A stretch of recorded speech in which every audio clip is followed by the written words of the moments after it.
Hi guys! Welcome back to my YouTube channel. It's me again, Pauline Giselle. Today, i-share ko sa inyo kung paano ako nakakuha ng Japan Tourist Visa, single entry to multiple entry. Kung gusto nyong malaman ang kabuuang detalye, please keep on watching. Kung meron ng country na patay ako puntahan talaga, yun ang Japan. The land of the rising sun. Alam nyo ba yon mga kaibigan? Bata pa lang ako, gustong-gusto ko na pumunta talaga ng Japan.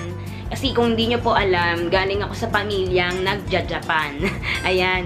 Mula sa lolo ko, sa lola ko, sa tiya ko, may mga pinsan akong Haponesa. So, ayun na nga. Kung meron man akong bansa na gustong puntahan mula noon, mula nung bata pa ako, ay walang iba kundi ang Japan. Ayan. Kung saan nagmula si Sailor Moon. Ayan ha. Pangarap ko po talagang makarating ng Japan ever since. Lahat sila nakapunta na. Ganon mga kaibigan. Share ko lang konti yung story. Yung lolo ko kasi doon ay welder. Tapos yung tita ko nakarating doon as singer. Tapos hanggang ngayon nandun sila. Nagkaanak na siya ng mga Haponesa at nakapag-asawa ng Hapon. Yet hindi ako makarating-rating doon na kahit i-guarantee nila ako. Kahit nung noon pang bata ako. So napakalaking bagay sa akin ito na mag-apply ng sarili ko sa Japan visa at talagang sobrang nakakakaba sa umpisa. Siyempre, isip ka ng isip kung may chance ka bang ma-approve, kung may kakayahan ka ba, kung i-approve ka ba nitong mga consul na to base sa mga papers na pinapasa mo. So, ngayon, ang isi-share ko sa inyo yung mismong ginawa ko, ha? Hindi sa kung anong ginawa ng iba. Yung mismong ginawa ko, isi-share ko sa inyo, baka sakaling makatulong sa inyo tong mga tips and tricks na sasabihin ko. So, ano nga ba ang basic Japan visa requirements? So, number 1, ang kailangan nyo po ay Philippine passport. Siyempre, paano ka labas ng bansa kung wala kang passport? Kailangan merong signature. May pirma mo yan. Baka yung passport mo ay wala pang pirma, bes, ha? Silipin mo, baka nakalimutan mo, at meron syempreng 2 blank pages at least, ha? Para magamit mo yan. Okay, ang broken passports, yung mga may sira or what, or may punit na basa, hindi po pwede. Hindi nila tatanggapin yon.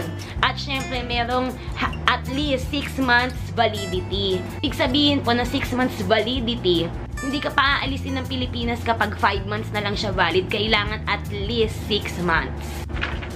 Number 2 requirement is your visa application form to enter Japan. So, ayan, ganyan siya. Pwede nyo siyang i-download, ganyan, sa mga Google. Or, pwede rin namang doon na kayo mag-fill up sa mismong agency kung saan kayo mag-a-apply. So, ngayon, iba na po ngayon. Hindi na po gaya ng dati na tayo ang pupunta sa embassy ng Japan para mag-apply ng mga visa natin. Iba na ngayon. May mga accredited agency na po na kung saan doon tayo pupunta, doon natin dadalhin yung requirements, at ang trabaho nila ay i-make sure na tama at kumpleto yung mga requirements na pinapasa natin para naman pag pinasa doon sa mga consul ay hindi tayo basurahin. So, dito sa ating application form, kailangan nyo fill upan lahat ng tanong dyan. Pero kung meron kayong hindi masagot or yung hindi nyo kailangang sagutin, like meron dito na nakalagay na kung may guarantor ka or wala, ilagay mo lang NA. N/A. Lahat ng hindi mo masagot at hindi mo dapat sagutin, NA po, kailangan mong ilagay at wag mong iwanang blanco yon. At kung nagkamali ka naman sa pagsusulat o pagsagot, pwede mo yang burahin by double line. Sulatan mo siya ng 2 line sa ibabaw at bawal ang paggamit ng correction tape. Kasi ang gusto ng mga consul, nakikita nila kung ano talaga yung sinulat mo. Kung nagkamali ka man, kailangan makita nila, hindi mo tatakpan. Number 3. Ang number 3 requirement is ang iyong picture. Ha? Visa size picture. Ganito siya guys. Ayan. Yeah. Ganyan dapat, ha. Ang size nito, alam na to sa mga Photoshop, ha. Kapag kunyari nagpa-picture kayo, alam na nila yung 2x2 or 4.5 by 4.5 centimeter. Ang gagawin nyo dito sa likod ng picture nyo, susulatan nyo siya ng buong pangalan nyo. Gaya sa akin, day pa rin, Pauline Giselle, then your birthday, 4/9/1990. Yun ang isusulat sa likod, ha? Content tips regarding sa picture. Yan, base sa experience ko pa din, ha? Kasi 2 beses ako nagpa-picture na experience ko na 2 beses magpa-picture gawa ng nakahikaw ako. Bawal po ang accessories. Yan ha. Kailangan ang buhok ay nasa likod ng tenga. Ganyan. At itong bangs mo, dapat iganyan mo. Kailangan ganyan. Yan. Malinis. Dapat malinis ang face lock mo. Ganoon ha. Ganon guys. Tapos, ang ulo mo dapat straight. Hindi nakaganyan. Dapat ganyan. Hindi ganyan. Ganyan. At, huwag kang ngumiti. Bawal ngumiti, guys. Bawal ngumiti. Bawal labas ngipin. Kailangan mukha ka lang galit. Yung kunwari imbir na ka. Ganon. Kunwari ganyan. O. Kunwari. 1, 2, 3. Ganon. Ganon dapat. Yung walang reaksyon. Ganon ang gusto nila. Bawal ngumiti. Walang accessories. Malinis ang mukha. Ang buhok na sa likod. Okay? Gets? Number 4. Syempre, kailangan natin ng birth certificate. Ayan, kailangan natin ng birth certificate from PSA. Wala na pong NSO ngayon. PSA na. So, napakadali nang kumuha ng birth certificate sa mga servilis. Ayan, may mga serbisyo-serbisyo ganyan. Makikita nyo sa mga palengke nyo na kumukuha ng birth certificate para sa inyo. Ito ay nagkakahalaga ng parang mga 200 pesos o 230. Ganon, hindi ko na matandaan. Basta nasa ganong presyo lang. So, ngayon, ang birth certificate na dapat nyong ipasa ay bago. At least 1 year nyo kinuha from the date na magpapasa kayo ng requirements para sa visa nyo. Okay? Inchendes, napakadali. Basic. Kasama po sa requirements yung marriage certificate. Kaso ako wala ko nun kasi hindi pa naman ako kasal. So, ang number 5 requirement para sa pagkuha ng visa ay ang iyong daily schedule in Japan. Schedule of stay. The schedules of stay in Japan of the visa applicant and others are as follows. So, meron dito nakalagay na date, activity plan, your arrival in Japan, hanggang sa lahat ng plano mong gawin hanggang sa umuwi ka. Kung ilang araw yung nire-request mo para sa single entry, ang pinaka-ideal po na araw na sabihin nyo, 3 to 5 days lang, ha? Kasi automatic naman nagbibigay sila ng visa na 15 days stay. Kahit pa anong sabihin mong araw, 15 days stay pa din ang ibibigay sa'yo. So, ang pinakamalakas na laban para sa single entry at first timer ay ilagay mo na 3 to 5 days. Ganun lang. Or yung sure mong days, kung ilang araw ka talaga mag-stay doon, tapos ilalagay nyo rin dito yung accommodation. Saan kayo tutuloy? Pati yung contact number ng hotel. Tandaan mo, tayo ay walang garantor. Kaya kailangan nating ipakita na tayo ay mag-i-stay sa hotel. Yes, hotel. Huwag mong ipapakita na may kakilala ka man doon or mag-i-stay ka doon. Kahit na alam mong may i-stayan ka doon, huwag mong i-declare na may kakilala ka. Okay? Ganon. Kailangan mong ipakita na independent ka. Ganon. Number 6. Number 6 requirement ay ang list of visa applicants. Ito ay applicable sa akin since 3 kami na nag-apply. Si Gilbert, yung jowa ko, at yung anak ko na si Jayrel. So, 3 kami. Kailangan kong magpasa ng list of applicants, ha? Pero kung ikaw ay mag-isa lang na nag-a-apply at solo-palo ka, loner ka, ganoon, isolated ang peg mo, huwag ka na magpasa nito. So, ngayon, naipasa nyo na yung list of applicants. So, ngayon, sino ang gagarantiyahan ko na isama sa Japan? So, syempre, sino pa ba? Ang ilalagay ko yung anak ko, na ako ang mag-shoulder ng expenses. So, kailangan kong magpasa ngayon ng letter of guarantee para sa kanya na nagpapatunay na ako ang gagastos sa lahat ng pangangailangan niya once na lumapag siya sa Japan. So, nakalagay dito, I will guarantee the following items regarding the above-mentioned applicant's entry to Japan. Number 1, expenses for the applicant's stay in Japan. Number 2, return travel expenses. And number 3, compliance with Japanese laws and regulations. So yan, pipirma ako dyan. Ilalagay ko yung details ni Jayrel, ng anak ko, kung sino man yung ililibre ko, kung sino man yung dadaling ko sa Japan, kung sino man yung gagastusan ko, kung sino man yung saswertehin. Charot!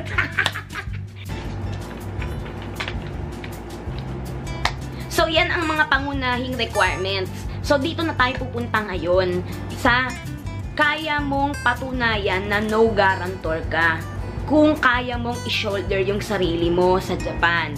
Kung paano kanila paniniwalaan na hindi ka magtatrabaho doon, hindi ka magti-TNT, na may kakayahang kang suportahan ang travel mo.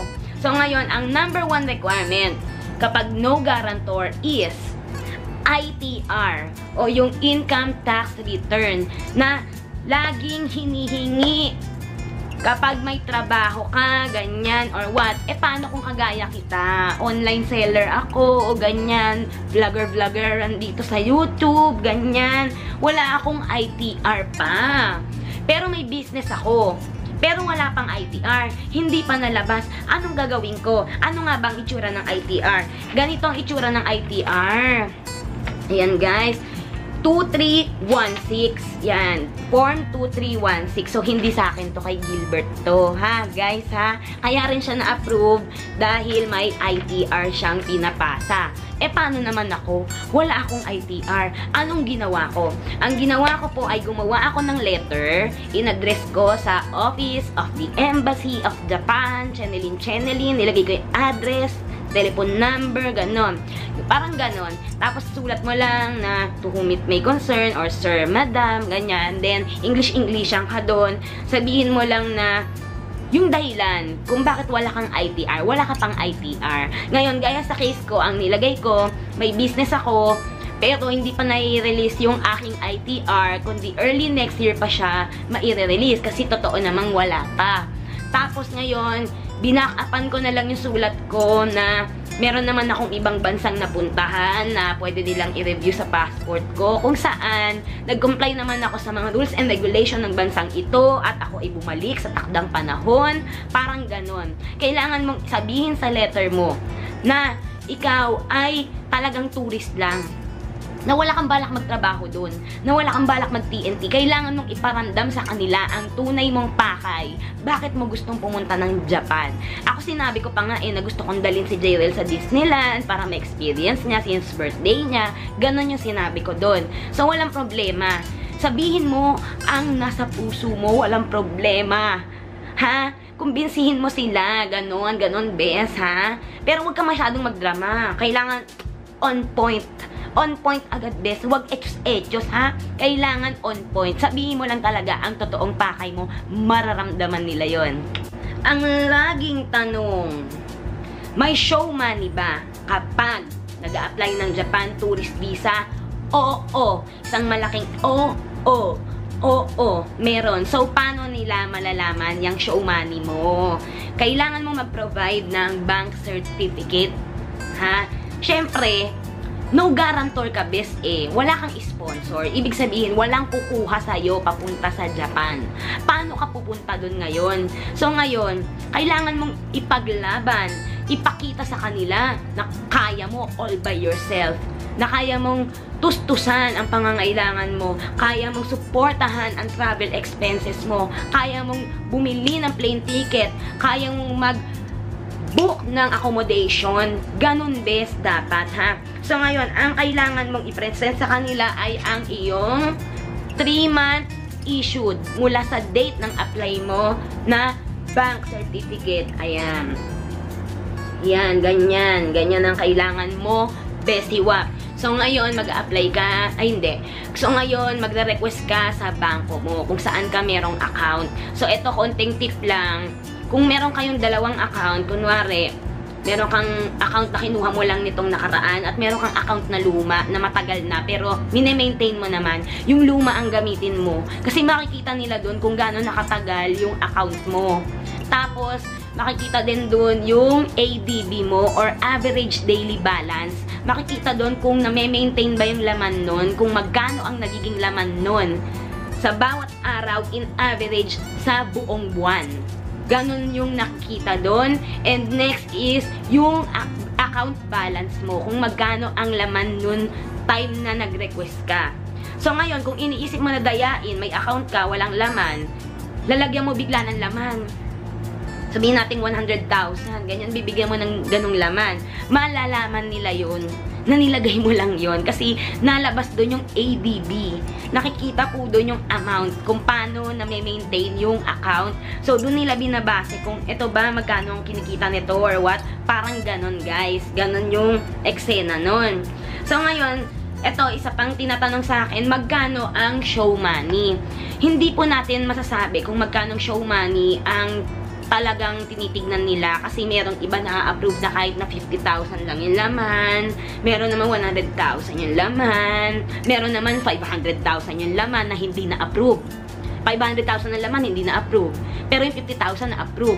So, ngayon, gawin nating makatotohanan yung mga dokumentong pinapasa natin. So, ngayon, kung nag-request ka ng 3 to 5 days stay, so, ipakita mo sa kanya na yung pera mo sa bangko na present, kayang suportahan yung 3 to 5 days stay mo. Sabihin natin na mga 100k, pwede na yon, ganyan, or 100 plus, ganon. Pero kung papakita mo doon na meron kang 500,000, 1 million, o kung ilang million man yan, bago 3 to 5 days stay, may chance pa na ma-disapprove ka.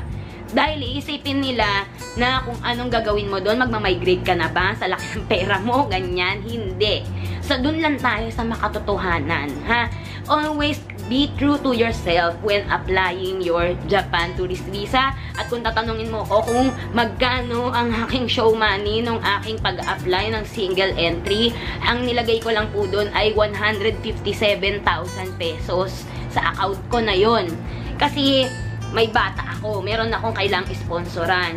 Pero ang pinaka-safe dyan, lagyan mo na ng 100, ganyan. Since makikita naman yung ADB doon, ha? Okay, okay, okay.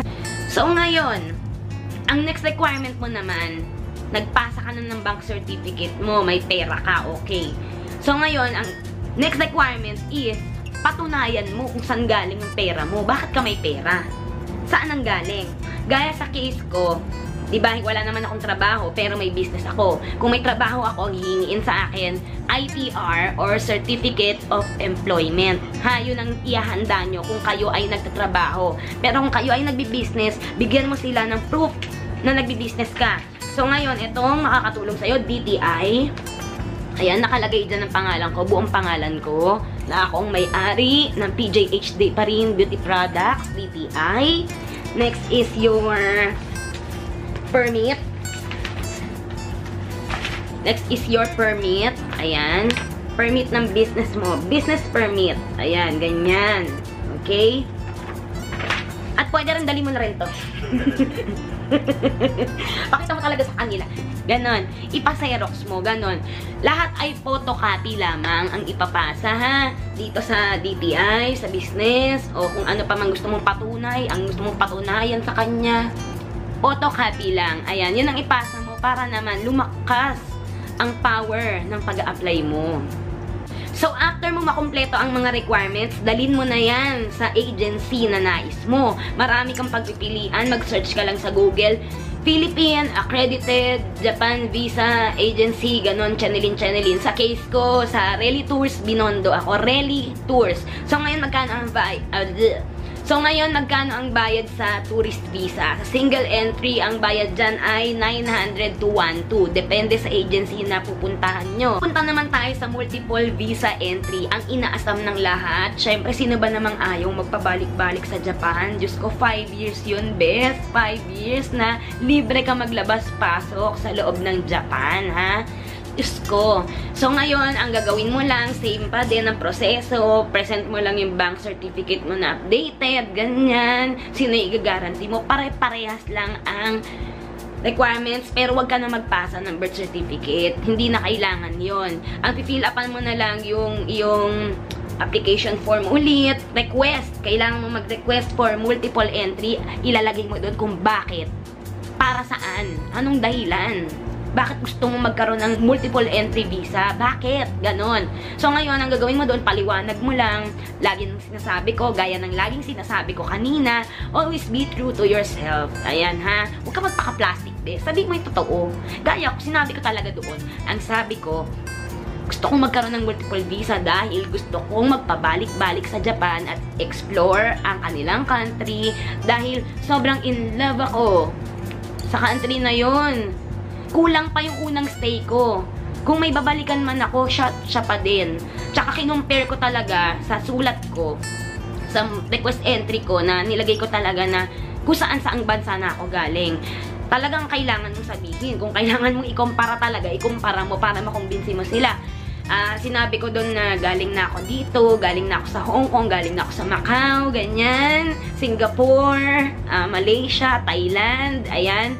But nothing compares. Wow! Kailangan pasikat. Kailangan siya paandar. Kailangan mo ng paandar. Para bida-bida. Ganon. Bida-bidahin mo sila. Ganon ang eksena. So, yun ang ginawa ko. Gumawa lang talaga ako ng letter. Yet, wala pa rin akong ITR.